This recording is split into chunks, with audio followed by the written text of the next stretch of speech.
आप सभी श्रोताओं एवं प्रिय छात्र छात्राओं का हार्दिक स्वागत और अभिनंदन। इसके पूर्व के वीडियो में भारतीय इतिहास, विशेषकर प्राचीन भारतीय इतिहास के स्रोतों के विषय में हमने चर्चा की थी और विभिन्न साहित्यिक स्रोतों के विषय में हमने बात की थी। इसी साहित्यिक स्रोत को आगे बढ़ाते हुए जो विदेशी विवरण यहाँ पर प्राप्त होते हैं भारतीय इतिहास से संबंधित, उसके विषय में हम चर्चा करेंगे। इसको हम 4 भागों में विदेशी विवरण को बांट सकते हैं। पहला है यूनानी विवरण। यूनानी विवरण को भी 3 भागों में बांटा जा सकता है: सिकंदर के पूर्व, सिकंदर के समकालीन और सिकंदर के पश्चात का काल। सिकंदर के पूर्व जिन इतिहासकारों ने या जिन लेखकों ने भारतीय इतिहास का विवरण दिया है, उनमें हेरोडोटस, जिन्होंने हिस्टोरिका लिखी, इतिहास के जनक माने जाते हैं। इनके विवरण में भारत के उत्तर पश्चिमी जातियों के विषय में चर्चा की गई है। हकमनी साम्राज्य के साथ किस प्रकार संपर्क हुआ था भारत का, इसके विषय में हेरोडोटस के द्वारा विवरण दिया गया है। स्काइलैक्स, हिक्केटियस, मिलेटस, टेसियस, इन्होंने भी भारत के विषय में लिखा। इससे प्राचीन भारतीय इतिहास के विषय में जानकारी मिलती है। इनमें से भारत कोई नहीं आया था, इसलिए इनका विवरण बहुत विश्वसनीय नहीं है। जो कुछ इन्होंने सुना, इनको पता चला, तो उसका उन्होंने विवरण लिखा है, किंतु फिर भी यह भारतीय इतिहास के दृष्टिकोण से महत्वपूर्ण अवश्य है। सिकंदर के समकालीन जो उनके साथ आए थे, सिकंदर ने जब आक्रमण किया भारत में, तो उनके साथ जो यात्री साथ में आए, लेखक या इतिहासकार साथ में आए, उनमें अरिस्टोबुलस, निरियाकस, ओनेसिक्रिटस, यूनेनीज, ये महत्वपूर्ण था। इन लोगों के द्वारा आक्रमण का विवरण दिया गया, भारत का विवरण दिया गया, यहाँ की सामाजिक, आर्थिक, राजनीतिक जो स्थितियाँ थीं उनका विवरण दिया गया। जो कुछ इन्होंने देखा उसका इन्होंने विवरण दिया है। इसलिए इनका विवरण सिकंदर पूर्व के जो लेखक थे या इतिहासकार थे, उनके विवरण से अधिक महत्वपूर्ण और अधिक विश्वसनीय है, क्योंकि इन्होंने भारत में यात्रा की थी सिकंदर के साथ और जो देखा उसका विवरण दिया। यद्यपि पक्षपातपूर्ण लेखन अवश्य है इनका, क्योंकि इन्होंने सिकंदर के पक्ष में, यूनानियों के पक्ष में लेखन किया है, किंतु फिर भी बहुत हद तक वास्तविक स्थितियों का भी विवरण इनके द्वारा दिया गया है। तो ये सिकंदरकालीन, सिकंदर के साथ आए हुए यात्री या लेखक या इतिहासकारों का विवरण है। इसके पश्चात सिकंदर के बाद जो यात्री यहाँ पर आए अथवा इन्होंने भारत के विषय में लेखन किया, उनमें मेगास्थनीज बहुत महत्वपूर्ण हैं, Deimachus, Pliny, Arrian, Plutarch, Curtius, Justin, Strabo प्रमुख हैं। इन सब में मेगास्थनीज, जिन्होंने इंडिका नाम का ग्रंथ लिखा था, बहुत महत्वपूर्ण है। यद्यपि यह मूल ग्रंथ उपलब्ध नहीं है, किंतु समकालिक लेखकों के द्वारा, इतिहासकारों के द्वारा, विवरण लेखकों के द्वारा इंडिका का उद्धरण देकर, कोटेशन लेकर या उसको पढ़कर उसका उल्लेख अपने ग्रंथों में किया है। बहुत उल्लेख इनका प्राप्त होता है। यूनानी शासक सेल्यूकस का ये राजदूत था, क्योंकि दरबार में रहा, भारत का इसने भ्रमण किया, तो चंद्रगुप्त के शासन का विस्तृत विवरण इसके लेखन से प्राप्त होता है। संस्थाएं कौन कौन सी थीं उस समय, कृषि की स्थिति क्या थी, भौगोलिक विवरण, सामाजिक, राजनीतिक, आर्थिक स्थितियों का विवरण इसने लिखा है।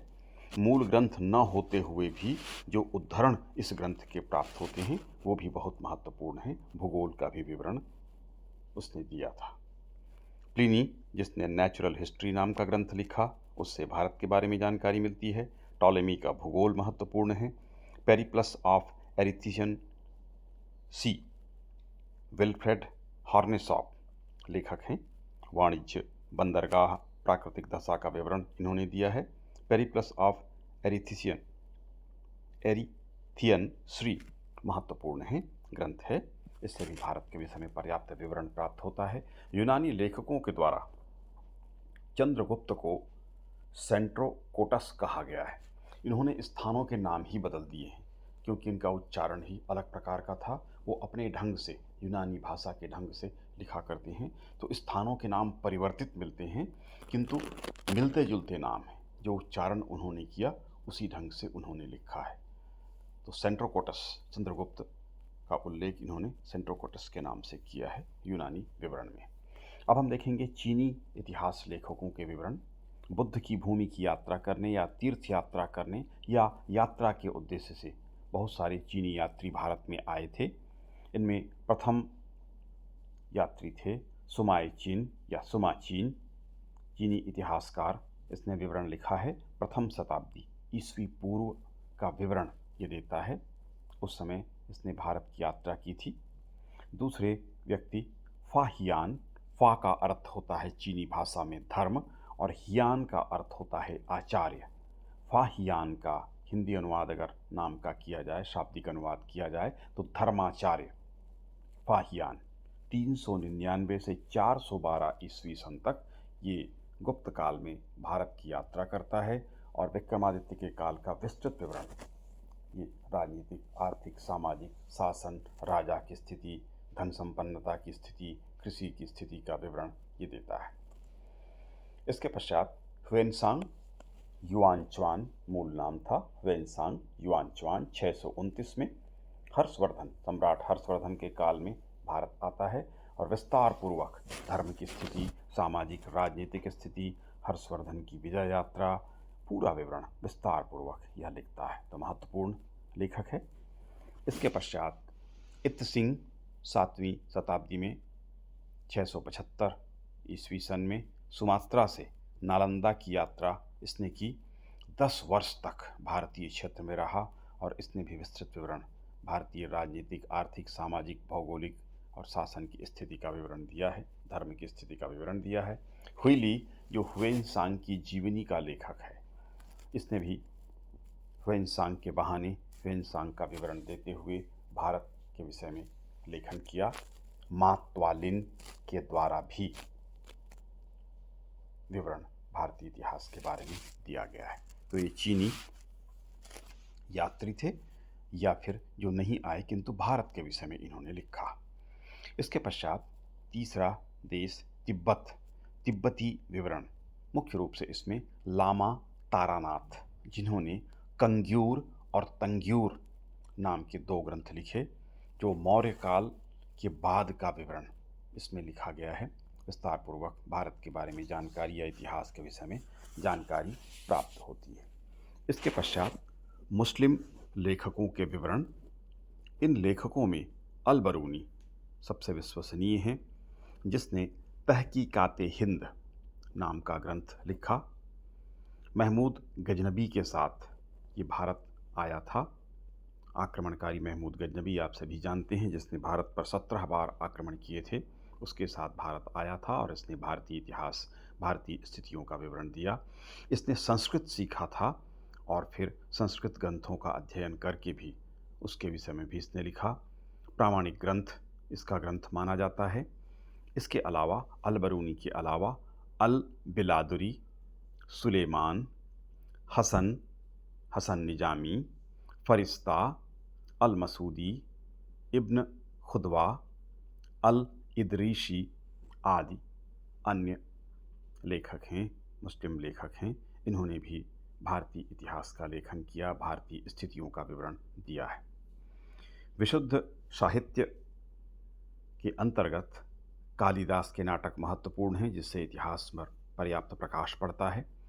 हर्षवर्धन की रचनाएं नागानंदम, प्रियदर्शिका और रत्नावली तत्कालीन इतिहास पर पर्याप्त प्रकाश डालते हैं। बुद्ध स्वामी की बृहत कथा, क्षेमेंद्र की बृहत कथा मंजरी महत्वपूर्ण है। सोमदेव का कथा सरित सागर भी ऐतिहासिक विवरण से भरपूर है। तो विशुद्ध साहित्य के अंतर्गत इन रचनाओं को महत्वपूर्ण माना जा सकता है। संगम साहित्य 2री से 4थी सदी में दक्षिण भारत में, आप सभी इनसे परिचित होंगे। प्रमुख जो ग्रंथ हैं जिससे उस काल के विषय में जानकारी मिलती है, उसमें पत्थुपपात्तु, इत्थुथोकई, पदिदेन कील कनक्कु, पत्थुपपात्तु, इत्थुथोकई पदिदेन कील कनक्कु महत्वपूर्ण है। महाकाव्य में शिलप्पादिकारम, मणिमेखलई और जीवक चिंतामणि महत्वपूर्ण है। संगम साहित्य से चेर वंश, चोल वंश, पांड्य वंश और पल्लव वंश के विषय में जानकारी प्राप्त होती है और दक्षिण के इतिहास के विषय में पर्याप्त प्रकाश पड़ता है। सामाजिक, आर्थिक, राजनीतिक और धार्मिक स्थितियों का विवरण पर्याप्त मात्रा में प्राप्त होता है। तो संगम साहित्य भी इतिहास के दृष्टिकोण से स्रोत के रूप में महत्वपूर्ण है। इसके बाद साहित्यिक स्रोतों को छोड़कर आगे हम बढ़ेंगे पुरातात्विक स्रोतों के अंतर्गत। पुरातात्विक स्रोत प्रामाणिक माने जाते हैं। लिपि ज्ञान के पूर्व का इतिहास इन्हीं पर निर्भर है या पूर्णतः इस पर निर्भर है। इनमें अभिलेख, मुद्राएं, भग्नावशेष, स्मारक, उपकरण, कलाकृतियाँ और बर्तन आदि आते हैं। अभिलेखों में अभिलेख ज़्यादा महत्वपूर्ण हैं। ये समकालिक होते हैं। कोई भी राजा या किसी भी काल के उस काल का विवरण इसमें होता है और राजा के सत्य होने के अधिक प्रामाणिक स्रोत कहे जा सकते हैं या राजाओं के नाम जहाँ मिलते हैं वो अधिक प्रमाणित हैं, अधिक प्रामाणिक हैं। संस्कृत, पाली और प्राकृत इन भाषाओं में, इन लिपियों में मुख्य रूप से ब्राह्मी और खरोष्ठी भाषाओं में संस्कृत, पाली और प्राकृत, ब्राह्मी और खरोष्ठी लिपियों में ये लेखन किया गया है। पत्थरों में, धातुओं में, मुहरों में, मूर्तियों में, मुद्राओं या सिक्कों में, गुफाओं में, विभिन्न पात्रों में ये लेखन हुआ है। विषय वस्तु के आधार पर अनेक विभाजन इसके किए जा सकते हैं अभिलेखों के। उनमें भूमि अनुदान प्रकार का, जिसमें भूमि जो दान दिया गया उसका विवरण है। शासकों की प्रशस्ति या उनकी प्रशंसा में जो विवरण दिया गया है वो दूसरा प्रकार है। व्यापारिक उद्देश्य से कौन से कर लगाए गए, किस प्रकार व्यापार हुआ, इसका विवरण मिलता है। चौथा है प्रशासनिक विवरण, जिसमें दिया गया है पदों के नाम के साथ। और पांचवा प्रकार है धार्मिक प्रकार, जिस प्रकार से अशोक ने किया था अभिलेख, धार्मिक लेखन किया या अन्य शासकों के द्वारा। इन अभिलेखों में सबसे प्राचीन अभिलेख जो प्राप्त हुआ है भारतीय क्षेत्र में वो है पिपरवा का अभिलेख, 5वीं सदी ईस्वी पूर्व, जिला बस्ती। ये कलश लेख प्राप्त होता है। ये भारत में प्राचीनतम माना जाता है। ईस्वी पूर्व 5वीं सदी में ये प्राप्त हुआ है कलश लेख पिपरवा का। दूसरा है अशोक के अभिलेख, 39 की संख्या में हैं। ज़्यादातर ब्राह्मी लिपि में हैं, लेकिन 2 अभिलेख हैं जिनमें शाहबाजगढ़ी और मानसहरा का ये खरोष्ठी लिपि में हैं, शेष ब्राह्मी लिपि में हैं। इसके अलावा अफ़गानिस्तान में आरमाइक और ग्रीक में जो अभिलेख प्राप्त हुए हैं वो महत्वपूर्ण हैं। धौली, कालसी, जौगढ़, सोपारा, एरागुडी और गिरनार में शिलालेख प्राप्त होते हैं अशोक के। लघु शिलालेख जो अशोक के प्राप्त हुए हैं उनमें रूपनाथ, गुजरी, भाबरू, मास्की और सहस्राम में लघु शिलालेख प्राप्त होते हैं। स्तंभ लेखों में दिल्ली में टोपरा, मेरठ, ये फिरोज शाह इनको दिल्ली लेकर आया था स्तंभ। लौरिया नंदनगढ़, ये स्तंभ यहाँ के अशोक के प्रसिद्ध हैं। लघु स्तंभ लेखों में सांची, सारनाथ सहित 15 स्थानों से लघु स्तंभ लेख प्राप्त होते हैं जो अशोक के हैं। 39 इनकी संख्या है कुल मिलाकर। तो बड़े मात्रा में अशोककालीन लेख हमें प्राप्त होते हैं। इसके पश्चात हाथी गुम्फा का शिलालेख है जो कलिंग नरेश खारवेल के द्वारा दिया गया विवरण है। प्रयाग प्रशस्ति आप सभी परिचित हैं, समुद्रगुप्त के दिग्विजय का विवरण ये देता है। विजय यात्रा प्रयाग प्रशस्ति के ऊपर ही निर्भर करती है, उसी के आधार पर उसका विवरण प्राप्त होता है। महरौली का स्तंभ है जो चंद्रगुप्त विक्रमादित्य के द्वारा निर्मित और लिखित है। भितरी स्तंभ अभिलेख स्कंदगुप्त के द्वारा। ग्वालियर प्रशस्ति प्रतिहार वंश भोज के द्वारा ये भारतीय अभिलेख प्राप्त हुए, जिनसे प्राचीन कालीन भारतीय इतिहास के विषय में विस्तृत जानकारियाँ हमें प्राप्त होती हैं। विदेशी जो अभिलेख मिले हैं जो भारत के विषय में संबंधित विवरण देते हैं, इनमें बोगायोई एशिया माइनर का, जिसमें भारतीय देवी देवताओं के नामों का उल्लेख हमें प्राप्त होता है, पर्सिपोलिस ईरान, नक्शे रुस्तम ईरान में दारा प्रथम के द्वारा उत्तर पश्चिम भारतीय प्रदेश को अधिकृत करने का उल्लेख, सिंधु नदी के तट पर अधिकार आदि का विवरण ईस्वी पूर्व 518 में ये लेख प्राप्त होते हैं, उसका विवरण हमें प्राप्त होता है। तो ये कुछ विदेशी अभिलेख भी हैं जिनसे भारतीय इतिहास की जानकारी हमको मिलती है। अब हम देखेंगे मुद्राओं के विषय में।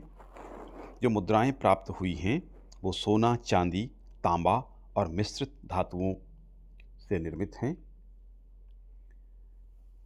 सिक्के या मुद्राएं महत्वपूर्ण ऐतिहासिक सामग्री होती हैं। इनमें राज चिन्ह, तिथि, विरुद्ध, चित्र और राजा का नाम का उल्लेख होता है। इसलिए बहुत सारी ऐतिहासिक सामग्री हमें प्राप्त होती है कि उस राज्य के राज्य चिन्ह क्या थे, किस तिथि से किस तिथि तक शासक ने शासन किया, उसका विरुद्ध, चित्र, राजा का चित्र भी मिल जाता है, राजा का नाम भी अंकित होता है। ज़्यादातर जो सिक्के प्राप्त हुए हैं प्राचीन सिक्कों में आहत मुद्रा है। आहत मुद्रा से अर्थ है कि उनको आहत कर बनाया गया है। पंचमार्क, 5 जो प्रमुख निशान हैं पंचमार्क सिक्के उनको कहा जाता है। चिन्हों का अंकन मात्र है उसमें, पंचमार्क सिक्के कहलाते हैं। तो आहत मुद्रा, पंचमार्क सिक्के प्राप्त होते हैं। ईस्वी पूर्व 300 से ईस्वी सन 300 तक ये मुख्य स्रोत रहे। जो सिक्के हैं या मुद्राएं हैं ये इस काल के इतिहास को जानने के महत्वपूर्ण स्रोत के रूप में हैं। 600 वर्ष ईस्वी पूर्व 300 से ईस्वी सन 300 तक सिक्के या मुद्राएं महत्वपूर्ण स्रोत के रूप में हैं। जो प्राप्त सिक्के हैं उनमें पहला है बैक्ट्रिया या यूनानी सिक्के जो हमें जानकारी देते हैं। दूसरे प्रकार के सिक्के हैं सिथियन सिक्के। तीसरा पार्थियन या पार्थिया का सिक्का। सातवाहन वंश के सिक्के, यौधेयों के सिक्के, शक क्षत्रपों के जो गुजरात में ज़्यादातर प्राप्त होते हैं, पांचाल नरेशों के सिक्के, गुप्तकालीन कलात्मक सिक्के, गुप्तकाल का सिक्का है बड़े पैमाने पर प्राप्त हुआ, मालव के सिक्के, मालव क्षेत्र के, रोमन सिक्के ज़्यादातर दक्षिण के व्यापारियों के पास से दक्षिण भारत से प्राप्त हुए हैं रोमन सिक्के। मुद्राओं का बड़ा महत्वपूर्ण स्थान है। ये आर्थिक स्थिति के विषय में विस्तार से हमें जानकारी प्रदान करते हैं। तिथि क्रम के निर्धारण में ये महत्वपूर्ण है। धर्म का ज्ञान, अंकित देवी देवताओं की चिन्हों या मूर्तियों का जो अंकन किया जाता है, उत्कीर्ण किया जाता है उसको, उससे उन सिक्कों से, उन चित्रों से हमें जानकारी मिलती है। तिथि की जानकारी मिलती है। आर्थिक स्थिति, सिक्का किस प्रकार का है उससे पता चलता है। सोने का है, चांदी का है, उससे राज्य की आर्थिक स्थिति पर प्रकाश पड़ता है। कला का ज्ञान होता है कि कितना कलात्मक सिक्का है, कैसी आकृति है सिक्के की, आकार कैसा है, अंकन कैसा हुआ है, इससे कला का ज्ञान होता है। साम्राज्य की सीमा, जहाँ तक ये सिक्के मिलते हैं वहाँ तक साम्राज्य की सीमा का निर्धारण आसानी से किया जा सकता है। शासकों की रुचि का ज्ञान होता है। जैसे समुद्रगुप्त वीणा बजाते हुए, तो उससे पता चलता है कि संगीत में उसकी रुचि थी। तो शासकों की रुचि का भी ज्ञान होता है। नवीन तथ्य, जैसे रामगुप्त का सिक्का प्राप्त हो गया तो एक नवीन तथ्य, नहीं तो रामगुप्त के बारे में भारतीय इतिहास के इतिहासकार अनभिज्ञ थे। सिक्का मिला है यानी रामगुप्त रहा होगा। यद्यपि कौन था, कैसा था, उसको लेकर बहुत सारे विवाद होते हैं, किंतु रामगुप्त इतिहास में था, ये अवश्य प्रमाणित होता है। इसी प्रकार से विदेशों के साथ संबंध कैसा था, यह भी मुद्राओं के माध्यम से हमें प्राप्त हो जाता है। जिन जिन देशों में भारतीय सिक्के या जिन जिन देशों के सिक्के भारत में मिलेंगे, जिन राज्यों में मिलेंगे, उन राज्यों के साथ उनका संपर्क अवश्य था, व्यापारिक संबंध था, यह ज्ञात होता है। अब हम देखेंगे स्मारक एवं भग्नावशेष।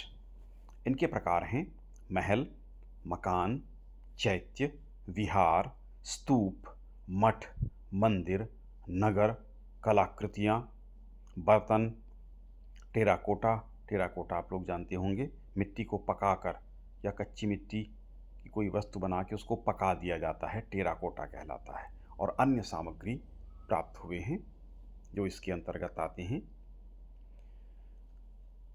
इनमें उत्खनन स्थल भी बहुत सारे हैं जहाँ पर ये सामग्रियाँ मिली हैं। आप सभी जानते हैं सिंधु घाटी से संबंधित मोहनजोदाड़ो, हड़प्पा, कालीबंगा, तक्षशिला, मथुरा, सारनाथ, पाटलिपुत्र, नालंदा, सांची, भरहुत, बनवासी, पट्टदकल, चित्तलदुर्ग, सिरपुर, छत्तीसगढ़ में देखा जाए तो सिरपुर, आरंग, ताला, ये स्थान महत्वपूर्ण है छत्तीसगढ़ के क्षेत्र में। तो यहाँ से स्मारक और भग्नावशेष बड़े मात्रा में पूरे नगर और बहुत सारे जो भवन हैं वो भग्नावशेष के रूप में प्राप्त हुए हैं, स्मारक के रूप में प्राप्त हुए हैं। तो ये महत्वपूर्ण है, इतिहास जानने के स्रोत हैं। चौथा है कलाकृतियाँ और बर्तन भी बड़े पैमाने पर मिले हैं उत्खनन स्थलों से, जैसे मोहनजोदड़ो, हड़प्पा, कालीबंगा, इन क्षेत्रों से। और जिन भी जहाँ जहाँ उत्खनन का कार्य हुआ पूरे भारत में, वहाँ से बड़े पैमाने पर कलाकृतियाँ मिली हैं। टेराकोटा या मिट्टी के बर्तन मिले हैं, पकी हुई मिट्टी के, चित्रित धूसर, रंगाई वाले बर्तन, भांड, चित्रित धूसर भांड इनको कहा जाता है, रंगाई किए हुए हैं, प्राप्त हुए हैं। मातृदेवी की मूर्तियाँ सिंधु घाटी के स्थलों से बड़े पैमाने पर प्राप्त हुई हैं। नर्तकी की मूर्ति, नटराज की मूर्ति, यक्ष यक्षिणियों की मूर्ति, सालभंजिका की मूर्तियाँ, बैल, पशुपति, अनेक प्रकार के उपकरण, चाक, हल, खिलौने, गाड़ी आदि उत्खनन से प्राप्त हुई हैं।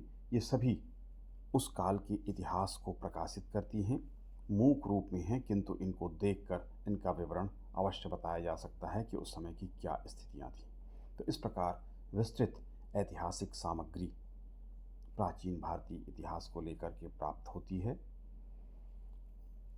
अब हम देखेंगे क्या निष्कर्ष हम निकालें प्राचीन भारतीय इतिहास के स्रोतों के विषय में।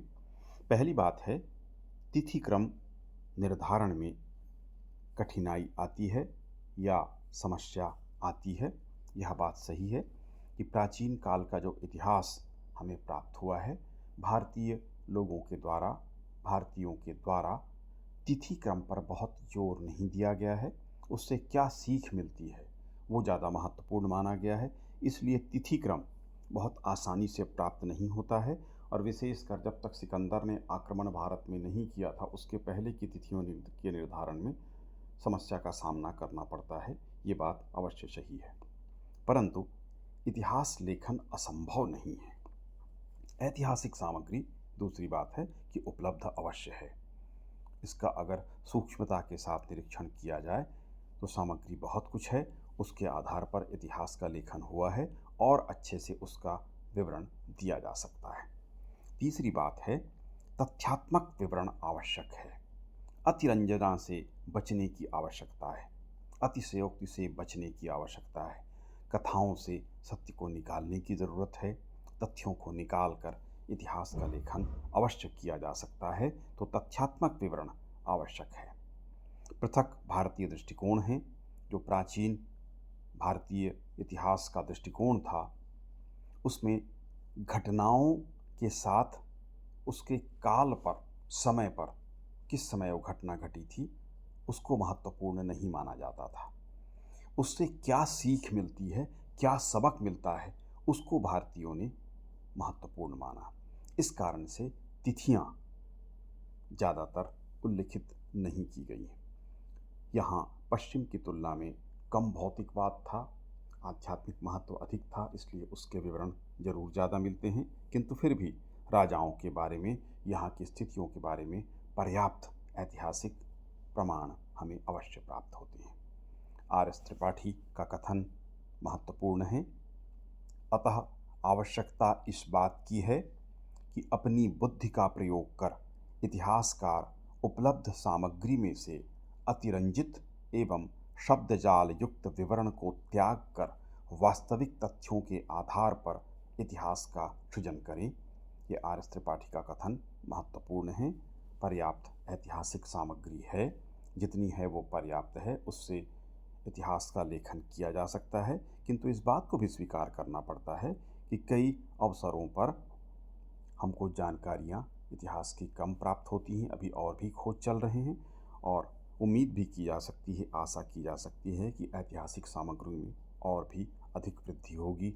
उत्खनन के नए नए क्षेत्र हमें प्राप्त हो रहे हैं, नए स्रोत उपलब्ध हो रहे हैं। इससे प्राचीन भारतीय इतिहास का लेखन और भी अधिक समृद्ध होगा, ऐसी आशा अवश्य जताई जा सकती है।